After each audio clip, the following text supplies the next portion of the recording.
Hello children, welcome to my YouTube channel. आज हम prime number introduction part 2 को देखेंगे। ठीक है, तो थ्योरम मैंने लिख के रखा है कि थ्योरम क्या है। 1.3 ये बता रहा है कि let p be a prime number. मान लीजिए कि p कोई प्राइम नंबर है। ठीक है, मैंने कल ही बताया इसको, सारे डेफिनेशन को मैंने क्लियर किया। ये कह रहा है कि let p be a prime numbers if p divides a square. यदि p जो है a स्क्वायर को डिवाइड करता है देन p डिवाइड्स a। तो p जो है a को भी डिवाइड करेगा। जहां पर a क्या है, where a is a positive integer. a जो है पॉजिटिव इंटीजर है। इसको हम एग्जाम्पल से समझेंगे तो ज्यादा क्लियर होगा। ठीक है, तो देखिए, मान लीजिए कि p बराबर अगर हम ले लिए 5, ठीक है, और a बराबर ले लिए हम 25, ठीक है। a बराबर अगर 25 हुआ तो a स्क्वायर कितना हो जाएगा, 25 का स्क्वायर करेंगे तो कितना हो जाएगा, 625। अब ये क्या बता रहा है कि p कोई प्राइम नंबर है। देखिए प्राइम नंबर है, ठीक है। If p divides a square, ठीक है, p डिवाइड्स a स्क्वायर यानी 5 डिवाइड्स a स्क्वायर कितना है, 625, यानी a स्क्वायर को डिवाइड किया तो p जो है यानी 5 ये डिवाइड करेगा किसको, a को भी करेगा। p डिवाइड्स a कितना है आपका 25, ठीक है। तो ये क्लियर है कि अगर कोई संख्या जो प्राइम नंबर है अगर डिवाइड कर रहा है a स्क्वायर को तो वो a को भी डिवाइड करेगा। ठीक है, इसका मतलब यही है। चलिए इसको नोट डाउन कर लीजिए, फिर देखते हैं इसका अगला थ्योरम। ठीक है, और उसको समझते हैं। अब देखते हैं बच्चों थ्योरम 1.4 को। ठीक है, इसमें क्या दिया हुआ है कि √2 इज इरेशनल है, इसको प्रूव करना है। ठीक है, इसी तरह की आपका आएगा क्वेश्चन एग्जाम में, जो एग्जाम के लिहाज से ये बहुत इंपॉर्टेंट है आपके लिए। ठीक है, यानी कि या तो रहेगा √2, √3, √5, √7, √11, √13, मतलब इस तरह की संख्याएं रहेगा और सब में आपको एक ही पैटर्न से लिखना है। तो ये आपको समझना बहुत जरूरी है। ठीक है, तो आप देखिए इसको हम कैसे बनाए हैं कि √2 इज एन इरेशनल। ठीक है, ये तो जान रहे हैं कि √2 या √3 या कोई भी इस तरह का नंबर रहेगा तो वो इरेशनल होगा, लेकिन आपको प्रमाणित करना है, आपको प्रूव करके दिखाना है। तो क्या किया हमने, let √2 be a rational number. हमने इसके अपोजिट कंट्राडिक्शन मान लिया है, एज्यूम कर लिए कि let √2 be a rational number. ठीक है, अब जब रेशनल नंबर है तो वो पी बाय क्यू के फॉर्म में होगा। यहाँ पी बाय क्यू नहीं बल्कि ए बाय बी लिए, जहां पर क्या लिखे हैं कि where a and b are coprime. Coprime का मतलब क्या होता है कि जिन दोनों के बीच में केवल एक जो है दोनों का फैक्टर होगा, एक के अलावा कोई उसका कॉमन फैक्टर नहीं होगा। ठीक है, तो क्या लिखे, √2 equal to a by b where a and b are coprime. ठीक है, अब देखिए कि ये डिवाइड में है, इधर आएगा तो क्या हो जाएगा, वो मल्टीप्लाई, यानी √2 बी इक्वल टू ए लिख सकते हैं। ठीक है, अब हमने क्या किया कि स्क्वायरिंग बोथ साइड्स, दोनों तरफ हमने स्क्वायर कर दिया। जब इसका स्क्वायर किए तो ये हो गया 2b स्क्वायर और इसका स्क्वायर किए तो ये हो गया a स्क्वायर। अब देखिए कि 2 is divisible by a square. ये देखिए इधर से इधर जाएगा तो ये डिवाइड कर देगा 2 को। ठीक है, और 2 जब 2 जो है डिविजिबल है a स्क्वायर से तो 2 is divisible by a also. अभी मैंने वही थ्योरम पढ़ा इसके पहले, है ना, कि अगर जो है p डिवाइड करेगा किसको, a स्क्वायर को, तो p ऑल्सो डिवाइड करेगा a को। तो सेम है यहां पर भी कि 2 इज अगर डिविजिबल है a स्क्वायर को तो 2 is divisible by a also. ठीक है, इसको इक्वेशन मैंने 1 मान लिया। ठीक है, नाउ आगे बढ़ते हैं कि let c be any integer. c को हमने कोई एक इंटीजर मान लिया। ठीक है, और a इक्वल टू क्या दिखा दिए, 2c। फिर से क्या किए, स्क्वायरिंग बोथ साइड्स, दोनों तरफ फिर से स्क्वायर किए तो ये क्या हो गया a स्क्वायर और ये क्या हो गया 4c स्क्वायर। ठीक है, अब a स्क्वायर यहां से देखिए इक्वेशन फर्स्ट से a स्क्वायर की जगह पर हम क्या रिप्लेस कर सकते हैं, 2b स्क्वायर। तो यही कुछ चीज लिखे इस यहां पर कि from equation first 2b square equal to 4c square, then b square, ये 2 मल्टीप्लाई है, इधर आएगा तो डिवाइड, यानी 4 जो है वो 2 से डिवाइड होके तो 2 हो गया, 2c²। ठीक है, अब क्या लिखे कि 2 इज डिविजिबल बाय b²। अगर 2 डिविजिबल है b² से तो 2 is also divisible by b। ठीक है, इसको इक्वेशन मैंने 2 माना। ठीक है, अब देखिए इस चीज पर ध्यान दीजिए कि from equation first and second, यहां पर ये बता रहा है कि 2 डिविजिबल है a से और 2 is also divisible by b, यानी 2 जो है a और b दोनों का फैक्टर है, एक को छोड़कर, जबकि यहां पर हमने माना था कि a and b are coprime. Coprime का मतलब है कि केवल एक जो है उसका फैक्टर होगा कॉमन, लेकिन यहां तो दिखा दिया कि ये 2 भी फैक्टर है इसका। इसका मतलब है कि a and b are not coprime. इसका मतलब है कि a और b जो है वो को प्राइम नहीं रहा, कोई दूसरा संख्या हो गया। देयरफॉर आवर एजम्पशन, यानी जो हमने मान के चला, इज इनकरेक्ट, वह गलत है। देयरफॉर √2 क्या हो गया आपका, इरेशनल नंबर हो गया। ठीक है, तो यही प्रूव करना था आपको। देखिए जब आप बार बार रिपीट करेंगे, बार बार इस वीडियो को देखेंगे, एक बार में अगर नहीं समझ में आता है तो बार बार इसको अगर देखेंगे तो ये बातें आपको समझ में आ जाएगी, और बार बार लिखने से ये सारी बातें जो है आपको याद भी रहेगा, क्योंकि सारे में आपको इसी तरह से यही पैटर्न लेके चलना है और इसी तरह से लिखना है। ठीक है, इसलिए घबराने की जरूरत नहीं है। तो आगे बढ़ते हैं, इसको पहले नोट डाउन कर लीजिए, फिर देखते हैं अगला थ्योरम।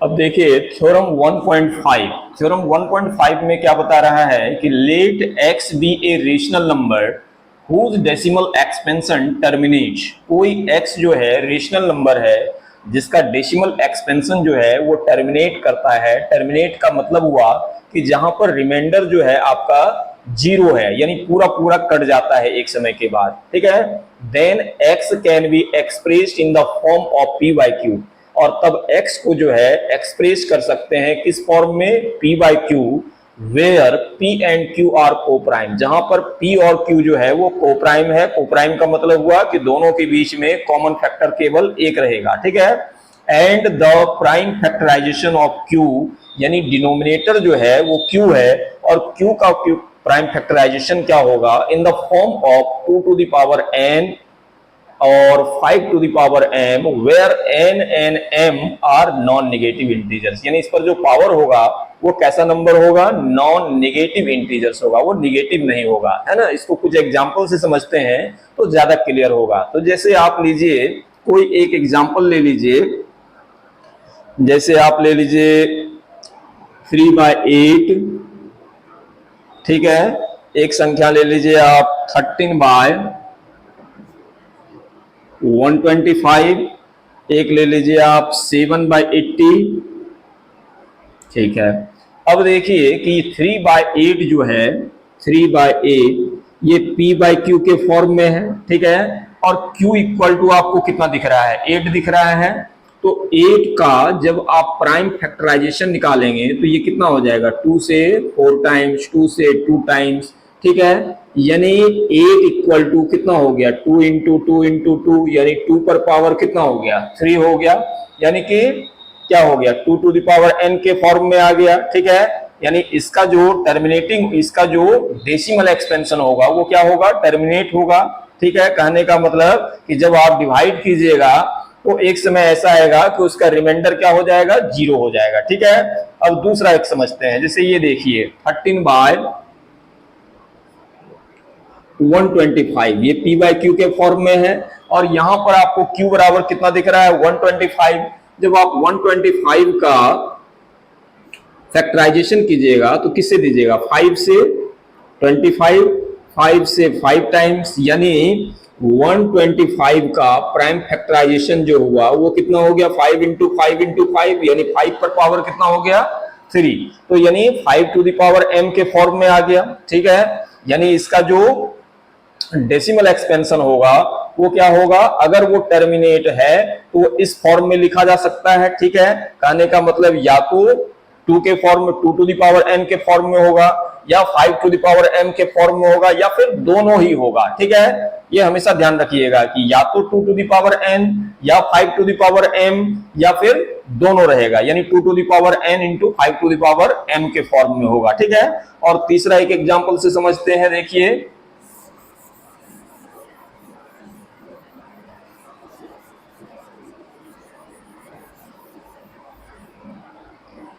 तीसरा एक एग्जांपल था आपका 7/80, ठीक है। ये P बाई क्यू, यहाँ Q बराबर कितना दिख रहा है आपको, 80 दिख रहा है। अब 80 का आप प्राइम फैक्टराइजेशन निकाल दीजिए, तो 2 से दीजिएगा 40, 2 से दीजिएगा 20, 2 से दीजिएगा 10, फिर 2 से 5, यानी कितना हो जाएगा 80 इक्वल टू हो गया आपका 2 इंटू 2 इंटू 2 इंटू 2 इंटू 5, यानी 2 पर पावर 4 और 5 पर पावर 1, ठीक है। यानी 2 to the power n into 5 to the power m के फॉर्म में आ गया, ठीक है। तो इसका जो डेसिमल एक्सपेंशन है वो क्या है, टर्मिनेट्स है, और इसलिए वह किस फॉर्म में रहेगा, तो 2 to the power n into 5 to the power m के फॉर्म में रहेगा। तो यही आपका इस थ्योरम का मतलब था, ठीक है। इसको नोट डाउन कर लीजिए, फिर देखते हैं नेक्स्ट थ्योरम। अब देखते हैं बच्चों थ्योरम 1.6 को, ठीक है। इसमें क्या कह रहा है कि let x equal to p by q be a rational number, x equal to p by q a rational number such that the prime factorization of q is of the form 2 to the power n into 5 to the power m where n m are non-negative integers, then x has a decimal expansion which terminate। दोनों में फर्क क्या है, दोनों तो एक ही है theorem. इसके पहले जो मैंने बताया 1.5 और अब मैं जो बताने जा रहा हूं 1.6, दोनों में अंतर क्या है, दोनों एक ही है, लेकिन अंतर है, क्या अंतर है, तो उसमें क्या कह रहा था कि अगर जो नंबर दिया हुआ है अगर वो टर्मिनेट है तो उसका Q जो है यानी P बाई Q में Q जो है वो किस फॉर्म में रहेगा, 2 to the power n into 5 to the power m के फॉर्म में रहेगा। इसमें उसका क्या है, रिवर्स ऑर्डर यानी अपोजिट ऑर्डर में कह रहा है कि अगर उसका फैक्टराइजेशन यानी कोई नंबर है P बाई Q के फॉर्म में और जहां Q जो है उसका फैक्टराइजेशन अगर 2 to the power n into 5 to the power m के फॉर्म में है तो उसका जो डेसिमल एक्सपेंशन होगा वो क्या होगा, टर्मिनेट है। उसमें ऑलरेडी बता रहा था कि वो टर्मिनेट है और तब उसका Q जो है वो इस फॉर्म में होगा। इसमें अपोजिट यानी रिवर्स ऑर्डर में कह रहा है कि ये इस फॉर्म में है तो उसका जो डेसिमल एक्सपेंशन होगा वो किस फॉर्म में होगा, तो टर्मिनेट होगा, ठीक है। तो दोनों में फर्क बस इतना ही है। जैसे कोई एक एग्जांपल ले लेते हैं, जैसे मैंने लास्ट में जो एग्जांपल लिया था 7/80, इसमें देखिए ये P बाई Q के फॉर्म में है और ये Q का जो फैक्टराइजेशन है 80 इक्वल टू कितना है, 2 इंटू 2 इंटू 2 इंटू 2 इंटू 5, यानी 2 to the power 4 into 5 to the power n। इसका मतलब है कि ये 2 to the power n into 5 to the power m के फॉर्म में है, तो इसका जो डेसिमल एक्सपेंशन होगा वो क्या होगा, टर्मिनेट होगा। आप इसी से क्लियर कर सकते हैं कि इसका टर्मिनेटिंग, इसका डेसिमल एक्सपेंशन जो है वो क्या होगा, टर्मिनेटिंग होगा, ठीक है। तो चलिए इसको नोट डाउन कर लीजिए, फिर देखते हैं इसका नेक्स्ट थ्योरम, ठीक है। अब देखते हैं इसका लास्ट थ्योरम यानी थ्योरम 1.7। इसमें क्या बता रहा है कि let x equal to p by q where p and q are coprime, जहां p और q जो है वो को प्राइम है, be a rational number such that the prime factorization of q is not of the form, यानी q जो है जो डिनोमिनेटर है वो इस फॉर्म में नहीं रहेगा, यानी 2 to the power n into 5 to the power m के फॉर्म में नहीं रहेगा। where n m n are non negative integers then x has a decimal expansion, और तब जो इसका डेसिमल एक्सपेंशन होगा वो क्या होगा, नॉन टर्मिनेटिंग होगा, यानी रिपीटिंग होगा, रेकरिंग होगा, ठीक है। जैसे आप एक एग्जांपल से समझिए कि कोई संख्या है जो बार बार रिपीट कर रहा है, डिवाइड करने के बाद उसका जो रिमाइंडर है वो 0 नहीं आ रहा है, बार बार जो है वो रिपीट हो रहा है। जैसे मान लिया जाए कि 6.3333 इस तरह से आ रहा है, तो ये क्या हो गया आपका, नॉन टर्मिनेटिंग हो गया। और इसका फॉर्म किस तरह से रहेगा, इसका Q जो फॉर्म होगा वो इस फॉर्म में नहीं रहेगा, यानी 2 to the power n into 5 to the power m के फॉर्म में नहीं रहेगा। जैसे एक एग्जांपल ले लीजिए, मान लिया जाए कि P बाई Q है और जहां पर Q जो है आपको इस तरह से दे दिया 2 इंटू 7 इंटू 5, यानी 2 तो है 5 तो है, लेकिन इसके अलावा कोई संख्या आ गया तो वो क्या हो गया आपका, वो नॉन टर्मिनेटिंग डेसिमल रहेगा। उसका जो डेसिमल एक्सपेंशन होगा वो टर्मिनेटिंग नहीं होगा बल्कि नॉन टर्मिनेटिंग होगा, यानी रिपीटिंग मोड में रहेगा, रेकरिंग रहेगा, ठीक है। तो चलिए समझ गए आई होप। अब इसको नोट डाउन कर लीजिए और फिर मिलते हैं नेक्स्ट वीडियो में, चैप्टर में मिलते हैं। Thank you.